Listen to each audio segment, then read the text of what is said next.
છોટાઉદેપુર જિલ્લાના બોડેલી ખાતે સિંચાઈ વિભાગની 5 નકલી કચેરી ખોલીને સરકારને 22 કરોડ રૂપિયાથી વધારે ચૂનો ચોપડવાનું કૌભાંડ આખા રાજ્યમાં ગાજ્યું હતું। આ કૌભાંડના મુખ્ય આરોપી સંદીપ રાજપૂતનું મોત થયા બાદ ખળભળાટ મચી ગયો છે।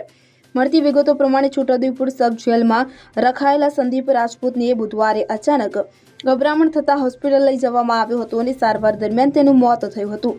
મહત્વનું છે કે આ ચકચારી કૌભાંડમાં સંદીપ રાજપૂતે બોડેલી ખાતે 5 નકલી કચેરીઓ કાર્યરત કરીને સરકારની ગ્રાન્ટ પેટે 22 કરોડ રૂપિયા મેળવી લીધા હતા। આ મામલો જ્યારે પ્રકાશમાં આવ્યો ત્યારે સરકારની પણ ભારે ફજેતી થઈ હતી। પોલીસે સૌથી પહેલા ધરપકડ સંદીપ રાજપૂતની કરી હતી અને તે પછી આ કૌભાંડના માસ્ટર માઇન્ડ ગણાતા અબુબકર તથા બીજા આરોપીઓ એમ કુલ 22 વ્યક્તિઓની ધરપકડ કરી હતી। અન્ય આરોપીઓની સાથે સંદીપ રાજપૂતને પણ સબ જેલમાં રાખવામાં આવ્યો હતો। Bureau report CN24 news. હવે જુઓ દેશ દુનિયાની તમામ ખબરો તમારી આંગળીના ટેરવે। ઉઠાવો મોબાઈલ અને Google Play Store પરથી ડાઉનલોડ કરો અમારી CN24 ન્યૂઝ મોબાઈલ એપ।